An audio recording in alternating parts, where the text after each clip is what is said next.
This is The Resilient Life, where we believe that every human will struggle in this life. Our challenge is to struggle well. I'm Ryan Manion. I lost my brother to war, my mom to cancer, and I'm the daughter of a retired Marine. I'm also a wife, mom, author, and president of one of the nation's leading veteran service organizations. Join me and some incredible guests as we explore the value of struggling well through life's inevitable challenges.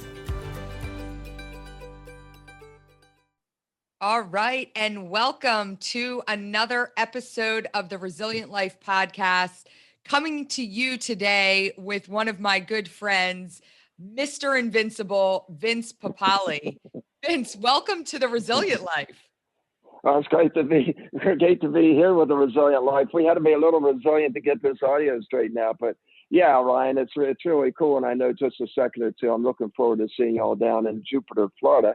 But I can't wait to talk to you today. There's just so many great things going on, and before I start, I want to congratulate you and your dad and your whole team for the tremendous gala. I had an opportunity to watch it when I was down in Jupiter. Actually, I was at Coach Peterson's house too, catching a glimpse of it. So it was pretty cool. That's awesome. And, you've been such an incredible supporter of the Travis Manion Foundation for many, many years now. And I love that you showed up today wearing your TMF gear. I showed up wearing my Eagles gear. It was perfect. I had to rep the Eagles. I said, what am I going to wear this morning? And I pulled out my Eagles sweatshirt, and my husband said, you even have the right era. That's a nice throwback. So I was ready to go. And, many people know who you are. They know your story. But what I love most about it is it really is a tale of overcoming and perseverance and really this never quit mentality that you had. And I'd love for you to start off by walking us through, when you think of Vince Papale, you think of, he's the guy that walked on to the Philadelphia Eagles and got a spot. But that didn't come without some hardship. And so I'd love for you to talk to us a little bit about what that time was like for you, and what you were going through in your life at that time. Well, there was a lot of stuff going on at that particular time. And I'll be the first to admit that there's no way I would have gotten there and done what I did without the help of so many people, especially my mentors. And my father was an influence. And my mother was very, very ill. And we'll talk about that in a moment. But, there was some stuff going on. And so prior to, see, when people see the movie, Ryan, everybody says, how true is it? Is your wife still a Giants fan? What's Mark Wahlberg like? I mean, they're the top three questions. And I'll answer number two first. Janet, as you know, no, she does not wear the Giants blue. She wore the Penn State blue. But Janet was on the USA World Gymnastics team at that time, the Olympics in Munich. And Kathy Rigby, the great Olympian back there in those Munich days, was her best friend and teammate and roommate on that team. But Janet didn't compete because of an injury, but she got into the World Games and eventually went on to coach at the University of Pennsylvania. The reason she was a Giants fan was we had to do a compromise with the NFL so we could get branding rights. And you know all about branding rights and intellectual property rights. And they said, well, your love interest has to be this. In the original script, it had Janet as a world-class gymnast, and they flipped it. And it became fun, and she signed off on it. So that was number one. And then the other thing is that actually just right down the road, I grew up from where I know where you're at, right up there in Doylestown, and I grew up in Delaware County in Glen Olden, right south of the airport, the first, second exit south of the airport on 95. And I grew up there, and I went to Interborough High School, was a three-letterman my senior year. And actually played four sports. I played baseball my junior year, and then went to St. Joe's on the track scholarship, a pole vault scholarship actually, and they didn't have college football. And so after I graduated from college, I actually thought, Ryan, that I was going to be going to Vietnam. This was 1968, and I was absolutely positively sure that I was going to go to Vietnam. And ironically, one of the meets that I had competed in when I was at St. Joe's was at Quantico Marine Base down in Virginia. And I just fell in love with it. I everything about Quantico and the marine life and the whole deal. And I know you know all about it. of course, with Travis and your dad, and it was just, it's what I wanted to do. So I was, when I graduated from college at St. Joe's, I actually almost enlisted in the Marines, and then I got an opportunity to teach, and I wanted to teach in the worst way, and I wanted to coach in the worst way. That was my number one love, and I wanted to sort of give payback to those that were loyal and true to me, my coaches and my teachers, when I was going through a pretty rough time as going through puberty and my mother's mental illness, basically what was going on at that time, and I just wanted to sort of stay home and be around the house and help my dad with all that was happening there, and stay close to the house. So I wound up getting a teaching job, and as a result, I never did enlist. So I got 6 years in, and I worked on my master's degree. I was a head track coach, assistant football coach, and darn if the opportunity and the tryout came out in 1976. Dick Vermeil was the head coach, the new head coach. He had just come in from UCLA after having beaten Woody Hayes, the inimitable Woody Hayes from Ohio State, and he won the Rose Bowl. And somehow, some way, Jimmy Murray, the general manager, and Mr. Tost, our owner, they actually flew out to the West Coast, and they convinced Dick Vermeil that his next future should be with the Philadelphia Eagles. So he came, and one of the first things he said he wanted to do after looking at his team, he says, we need some help here. Maybe I can pick one or two guys out from a free agent tryout. And it wasn't a stunt. He really did want to do it because his mentor was George Allen, who hired him with the Rams before at one point.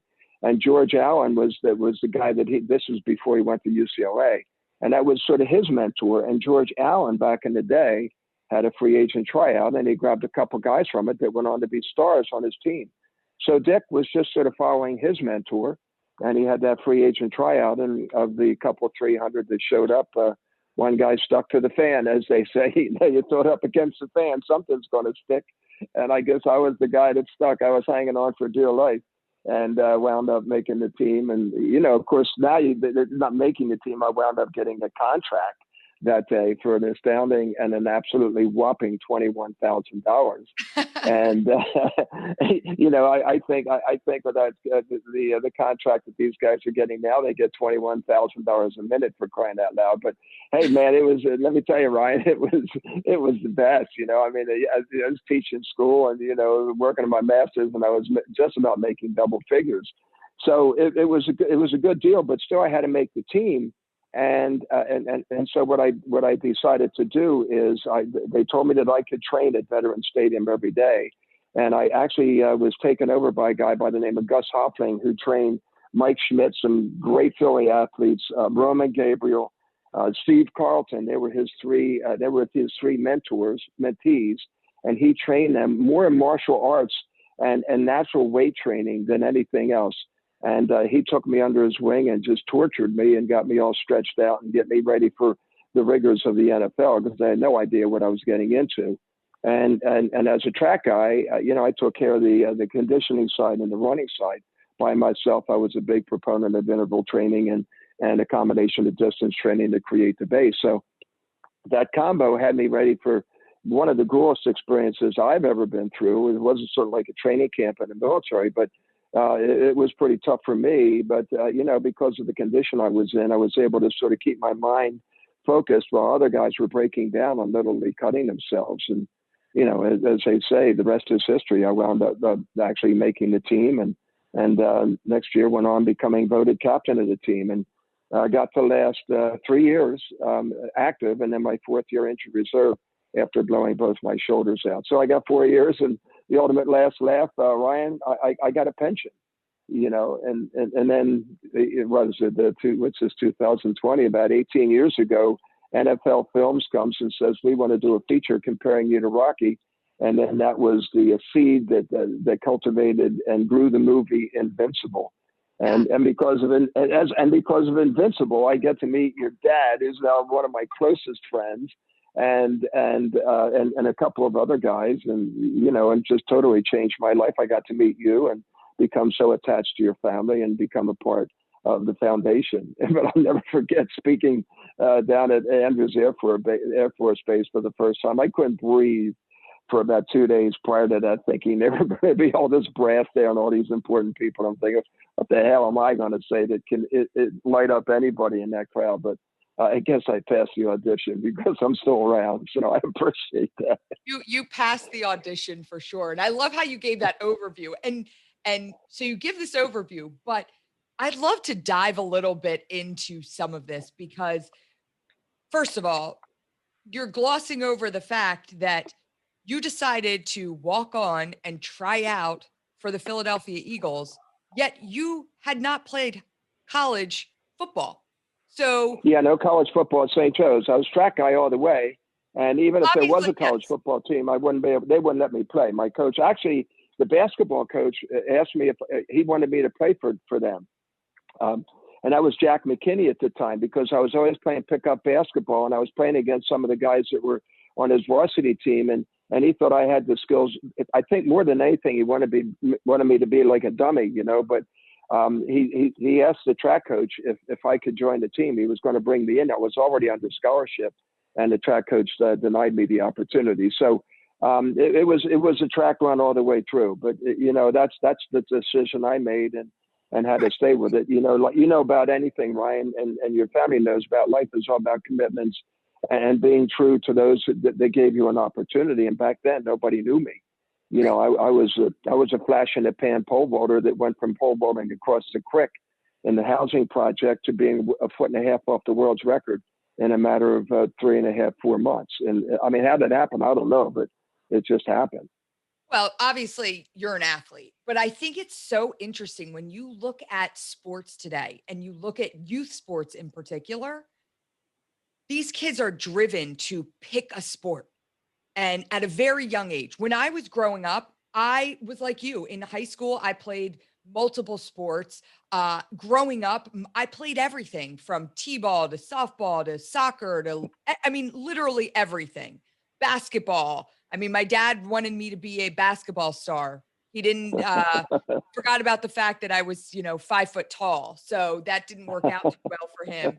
But I played everything. And I watch kids today, and they are driven by the society that says you must find your sport and you must play it, and that's your sport.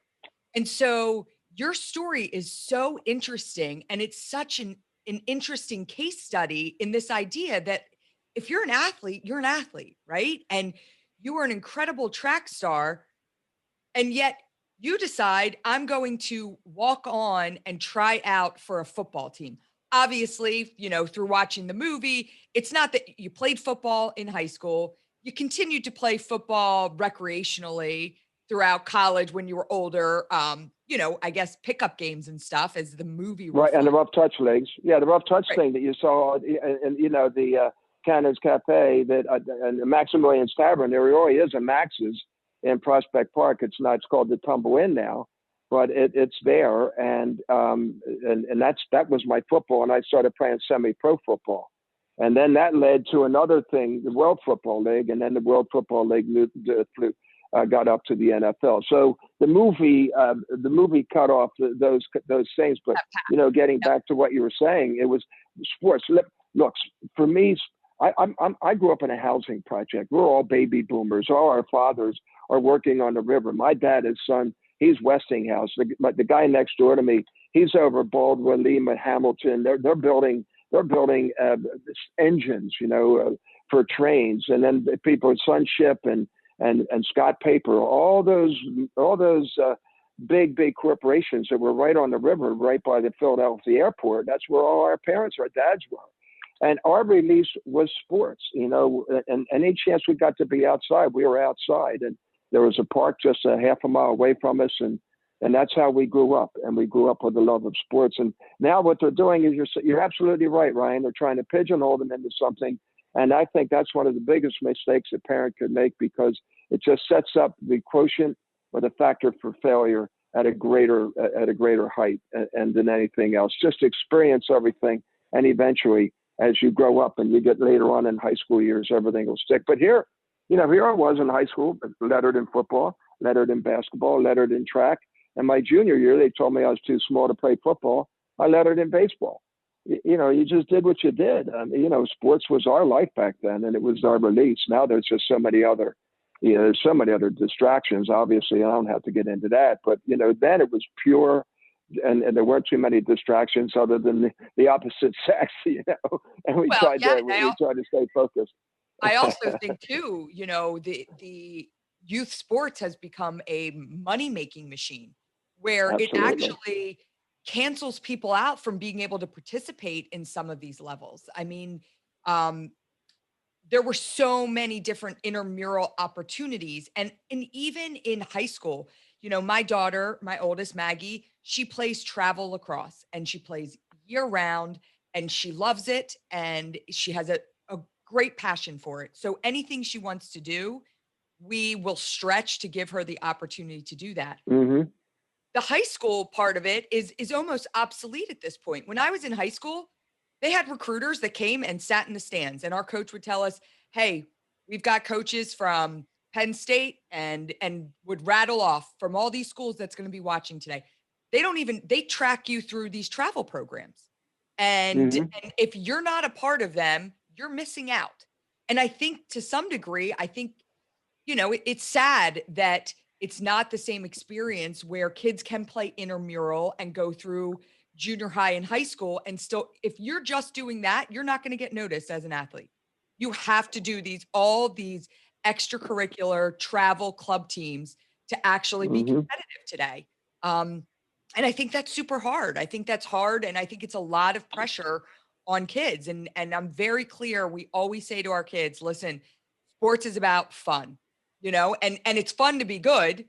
It feels good, and that's fun too. But like at the end of the day, there's so much more to athletics than this pursuit of excellence, and I see that with my 11-year-old daughter. She plays on the most wonderful soccer team ever, and she's not the star player by any means, but she gets out there and she gets gritty and she's tough, and she has this team and this coach, and what is she is learning out on that field is it can't you can't buy that anywhere. And that's not about Hmm. I don't see Honor going on to play on the US women's soccer team, but I know that the things she's learning today are going to help her later in life for sure. Absolutely. And one of the important things that they're learning today and getting today is getting into condition. And Yeah. that's so very important. I mean, I met Janet 28 years ago because I was asked by somebody in Delaware County to be on the board of directors for a new type of a daycare center where they weren't just going to basically babysit, but they were going to teach. And one of the things that they asked me to do was give a presentation on childhood obesity and how important exercise is to the growth of a young person, whether it's formal exercise or whatever it was, we're playing in the sports like you're talking about. Our kids they were just, their mom and dad are jocks, so they were born right into it. It's just, where's the ball? Where's the game? Let's play. But, you have a lot of families that aren't like that. So they want to get that. And Janet and I actually became a part of that. And that's how we met, believe it or not. We did meet back in the beginning in the movie, didn't date. And then we started dating. And this all happened in 92.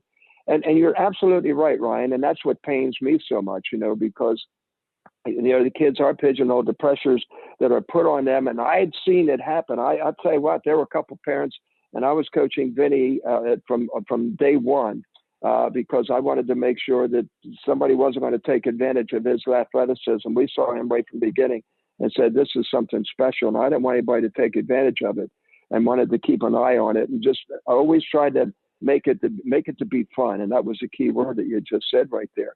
But at that age, just play everything. Eventually, something's going to stick, and then you get to the high school level, and then that's where the competition really starts to set in because you've got the college recruiters, and they're all and the coaches are doing. Our kids went to private school; they went to Bishop Eustace, and eventually, Vinny was a two-sport man, and Gabriella wanted to play.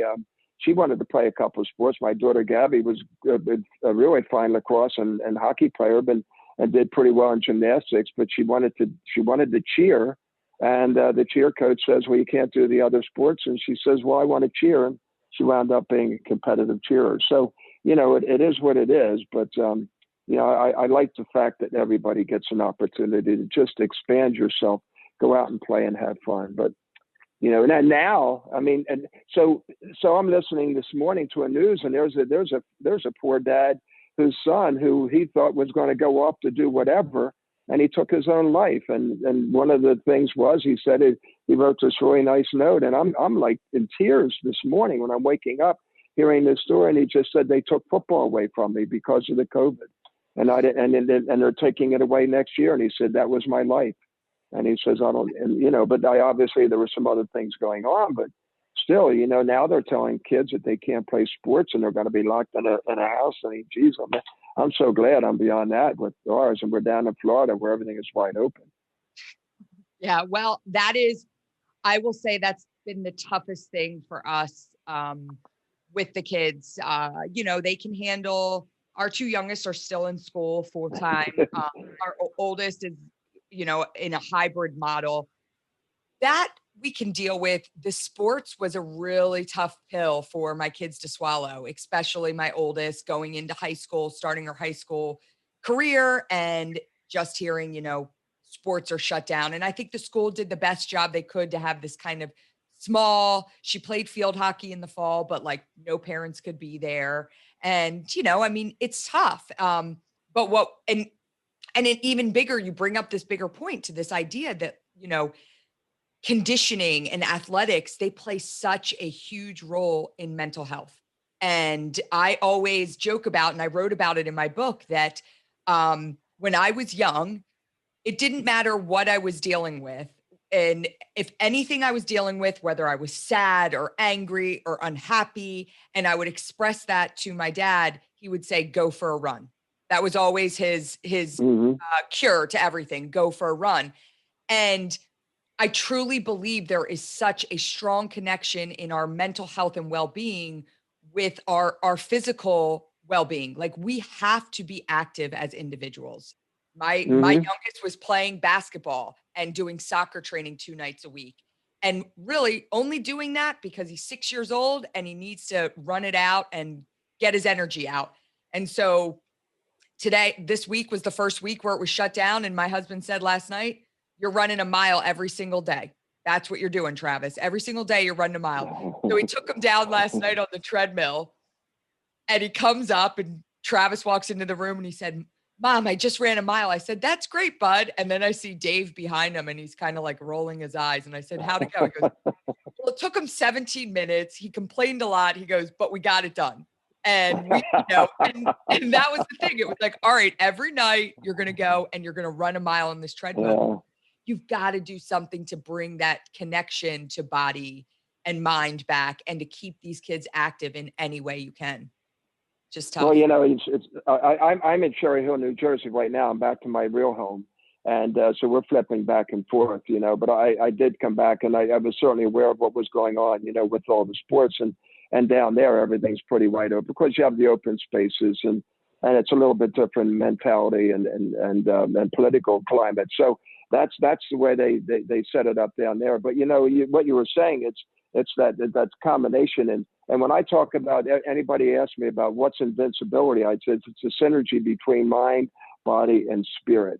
And that when you have that mind and body together, and the body's part, of course, is the fitness, is the exercise, feeling good about yourself. You're only as pretty as you feel, and then the mind's going to kick in. And then when they're all together and you have a spiritual essence about you, you can do anything. And I was, when I was trying out, going back to that point a few years ago, when I was trying out when I was 30, I had that feeling that I could will my body to do almost anything I wanted it to do, and it would do that. And that synergy was there.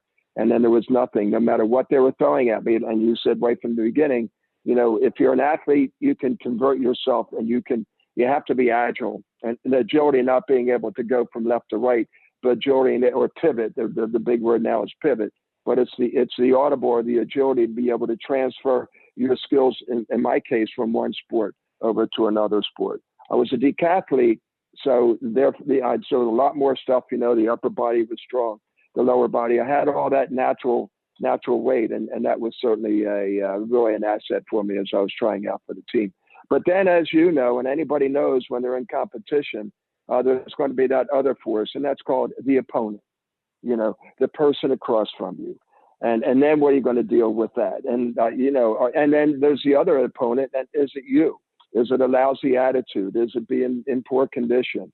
Is it because you don't respect anybody, whatever it is? And I always talk about, I said, don't be your own worst opponent, because that's going to be the potential killer right there. The great waste of potential. There's greatness within you waiting to come out, can just be destroyed with a bad attitude and not understanding that you could be your own worst opponent. So there's just so many facets to success. But what really makes and pains me with what's going on right now is what's happening to these young boys and girls. I mean, we're asking them to try to understand this, and all of a sudden, it's being taken away, and trying to take away a holiday. And it's pretty scary. It's tough. Yeah. And I think, we always talk about just, this positive attitude. You have to have a positive attitude when you're going into things, whether it's sports or anything else. Like I always say to my kids, you control how you're going to enter into this. And that's on you. So one of the things that I wanted to ask you, and we're going back a little bit, but my husband, Dave, brought it up, and he said, when Vince, and you tell me if this is true or not, he said, when Vince tried out for the Eagles, he said the Eagles players did not initially receive him well, that they were tough on him. Is that true? It's pretty true. Yeah. Okay. like really true. I did things that nobody ever did as a wide receiver down there. I was aggressive, before, if somebody came up to block, they would just, put their hands in tight and sort of dance around the defender.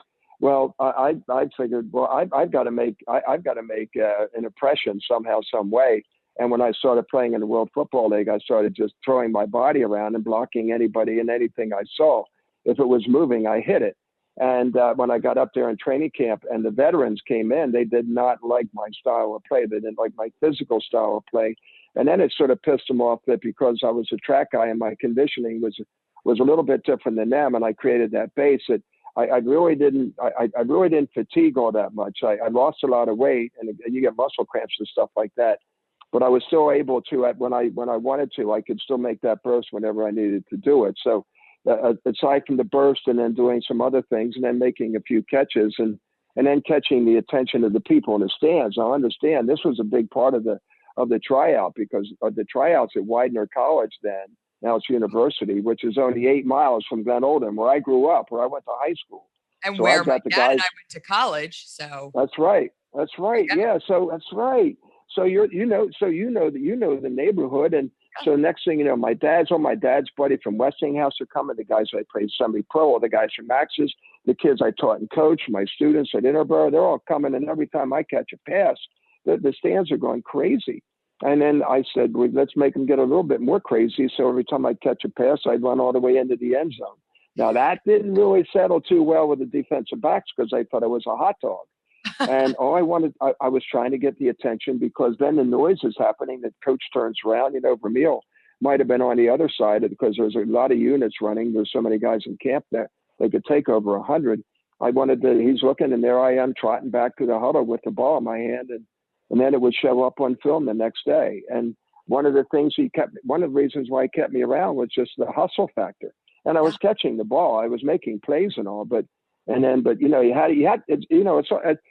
got to survive. And it was real life survival to get to training camp. And then you have to perform in the games. And, and Dave was right. But here's what was going on. There was like, there was a deep state going on there, but the deep state were the guys that were the veterans that were really not too fond of some of the guys that were giving me a bunch of grief, but they didn't want to create a fracture in the locker room. So they just kept their mouth shut, and they figured they'd let me go ahead and do it. And then after, and these are guys that I'm a season, now keep in mind, I'm a season ticket holder for 10 years. These are guys I love, right? And after I get invited to my first team party, they come up and put their arm around me. Hey, we were rooting for you the whole time. And now these guys are my best friends, and it's the best out there, So, the guys like Berge and Carmichael and Jaws, Jaws came in the next year, but we're still such a tight group. So Yeah, Dave was right on the money. I was not. I was an anomaly. I was an outlier. Whatever it was, I was not welcome. But that's okay. I've gone to a lot of parties before where I was told that I wasn't invited. So you just gotta, just you know what I'm saying. I hear those Delaware County boys are known for showing up at parties that they weren't Something invited. like that. Yeah, yeah, we've been that way every once in a while. Well, I know that people certainly want to hear a little bit about the path to you play for the Eagles for 4 years, and that in itself is wow, oh my gosh, life changing. And then the next thing you know, they're making a movie about your life, and Right. Mark Wahlberg is playing your character. I mean, That's pretty crazy. that's pretty crazy, right? And so, and Yeah. what I love too is that, and I know why, because you are just such a great guy and you are so caring and compassionate, but you still to this day remain close with Mark Wahlberg. And Mm-hmm. and I've watched several interviews where he talks about the process of playing you, and it really meant something to him. And it was a family affair. I mean, you were there and on set, and your family was there on set. And I love when you take that background look at that movie, to know that now knowing you, to know what a part you were of that whole process. It's really cool. It was great for Gabrielle and Vinny too, because Mark embraced them as his part of his family, and he used to ride around in a moped motor scooter that got all tricked out in Eagles. He put the Eagles green and the whole thing. And we were training at Franklin Field in the beginning, so he's driving around the track, and there's Gabby and Vinny on the back of the scooter. They were like 6 and 7, and Vinny was 6 or 7, Gabby's was 9 or 10, right? And that was really cool. And then there's that great scene in the movie after the Cowboys game where Mark's driving through the street. He sees these kids playing football on the street or in the playground, and Gabby's the quarterback, and she's got the pigtails and throws the ball out in the street. And Vinny runs out in front with his long blonde hair, and he picks up the ball. And then Mark saw himself as that kid. And again, we're going back to that fun thing and say, hey, look, I'm going to play the next game and just have fun rather than get so serious about it. But the movie, it was just the craziest thing in the world. I mean, it's like 2002. I get a call from NFL Films, Ryan. They said, hey, it's the 25th anniversary of Rocky. Everybody's calling you the real life Rocky. So, Rocky's comes out in 76, 77, right around the same time I'm playing as a rookie. So they did the feature on Monday Night Football, and lo and behold, the Hollywood's calling, and Ken Rock, who created America's Next Top Model, took the lead, and all those that wanted to say they could make a movie about it. I went to several producers in Philadelphia, and they says, oh, it'll go nowhere, just like they told me I wouldn't make the Eagles. Forget about it. You're wasting your time. They'll never make a movie, Walt Disney. So anyway, the guy takes a risk. He gets a guy by the name of Brad Gann, who's one of my best buddies now. He writes a spec script. And what they did is they gave the script to a whole bunch of people, took it all over Hollywood. And the two guys who took it to Disney, Mark Giardi and Gordon Gray, had done Miracle, had done Rookie, had done The New Guy, and eventually they did Game Plan, and they did Secretariat and a few other movies. But they took the movie to Disney, and Disney said, this is what we're looking at. They were looking for a sports movie at that time. And one of the executive producers there for Buena Vista Pictures was a Philly guy. He says, I know this story. I grew up with this guy, and we got to make this movie. And next thing you know, 2004, we greenlit it. 2005, Mark Wahlberg becomes me. In 2006, it came out, and here we are, 14 years later. It's just like, are you kidding me? I'm still pinching myself. It's the craziest. And now, as you know, and of course, that's how I met your dad and your family, and became such a big part, I hope, of the foundation. And it was all because of Invincible, and now, speaking around the country, speaking around the world. But I got wiped out. Everything that I do now, I can't speak in front of groups. So, again, you got to audibilize, you got to pivot, and you got to be agile. And now you do things like what we're doing, a Zoom, which is pretty fun. Absolutely. And you can still book Vince for a virtual talk. That still exists today, right now. But I will tell you what I love so much, and you came and spoke at a golf tournament for us at Andrews Air Force Base several years ago. And I love how you took the fundamentals of what this movie was about, and you share just this great message of what it means to be invincible, to and being invincible in the way you put it is not something that's not unachievable to everyone. Everyone can be invincible. And I love how you lay it out, and you are a really galvanizing speaker. You do a fantastic job with a great mix of inspiration and humor. I love everything you do. Every time I hear you talk, I love it.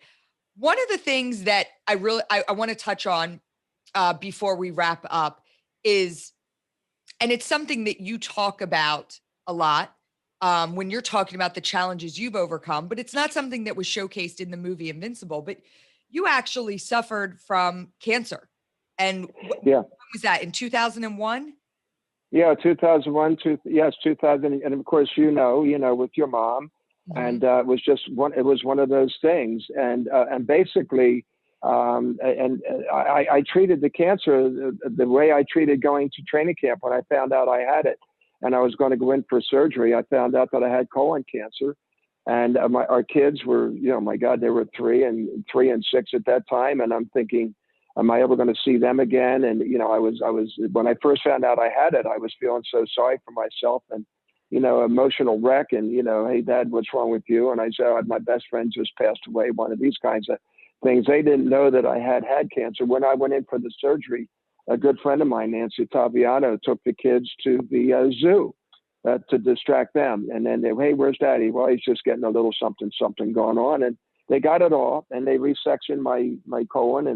And so now it's 20 years later. I continually get tested. I do the test nobody wants to do, the colonoscopy, but I still take that test to make sure everything is fine. But here's the beauty and the synergy of the movie, because now Invincible gives me that platform to get out and become a spokesperson for colorectal cancer awareness, and that's so very important. And to have somebody come up to me and said, "Hey, we saw you on that ad that you did for Jeff, and I got that test because of you, and guess what they found? You saved my life." And they start crying and hugging. I mean, how many of the Gold Star families that you've been involved with that have come up and given you a hug, and all your counselors and your father and everything that you're involved? I'm getting goose pimples now, but this is why we do what we do, Ryan. You can't put a dollar sign on that because it's infinitesimal. To put a smile on somebody's face, to give them hope, to make them feel whole when they've lost somebody that was so close to them, and especially a family member. To me, I can't even fathom that, and what the feeling to have that knock on the door. I just, when I see your dad and how he treats my son Vinny as one of his own, it just is one of the greatest experiences of my lifetime. And it never would have happened if it weren't for Invincible, in which I almost became invisible. But hey, it's like anything. I trained for the surgery, like it was going to be. And as soon as that was over, and the doctor said, "Man, I've never seen anybody in such great condition." And at that time, I was 40 something. Right. Well, and I think what I love most about you is that you are a fighter. You enter into every experience in life with that same mentality. And there is something to say for that. This idea that we're all going to face challenges, we're all going to face adversity, we're all going to face different things that are put in front of us, but we determine how we're going to approach overcoming them. And you've approached each challenge in your life, and we didn't touch too much on it, but you were, it wasn't all unicorns and rainbows when you tried out for the Eagles. Like, it wasn't this picture perfect moment where, and like you said, like they have to shift some things around to cut it into a nice 2-hour production, but you had challenges going on in your life, but you just kept fighting and you kept moving forward. And well, you had to, yeah.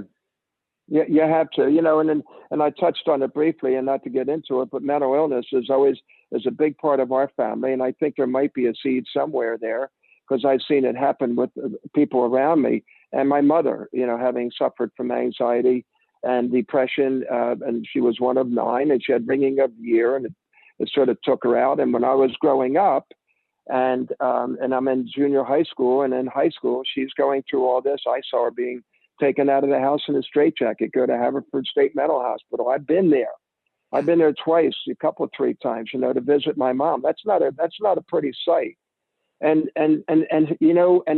going back to the original thing, why did I start teaching? Why did I coach? Because my coach, George Corner, my teachers, Mr. Syndico, Mr. Branton, Marty Stern, my track coach in junior high school. These guys Doylestown. From Doylestown, right? Central Bucks East, for crying out loud. Uncle Marty Sneaker Farm. I just saw he just turned 84 years old the other day. I saw it on Facebook. That one of my idols, and these guys, and so. But here's one of the things maybe I can leave you with, and it's this. It's a quote that was given to me, and we should all remember it. And I say it all the time when I do whatever I do. When they're riding me hard, when I was trying out for the Birds, you're too old, can't be done before. You're 30 years old, never, but it's just impossible, Vince. And I go to my high school coach, George Corner, who was at Inneborough, then Radnor, and coach gives me this quote, and it went like this. And I said it at the event when we were down at Andrews. Happy are those who dream dreams and are willing to pay the price to make their dreams come true. And if you're not willing to pay the price, it ain't going to happen. Unfortunately, as we know, the ultimate price is paid. But the willingness to go out there and the battle and the fight and to persevere and to stick to it and to go through the pain and do whatever it takes to get there and be disciplined and have that courage to do something that nobody's ever done before. That's what invincibility is about. But you got to be willing to pay the price. And it's as simple as that. And I live by that code, and I live by that credo, and hopefully my children do as well. I know Janet did. I mean, she was an Olympian, for crying out loud, is knocked out because of a sprained ankle in the trials. Does it stop her? No, she goes on to Penn State after she blows her knee out and sets all Penn State's diving records.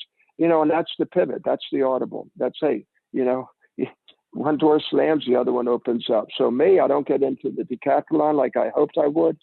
And there, Dick Ramil comes in, opens a door up for me. And here I am talking to you.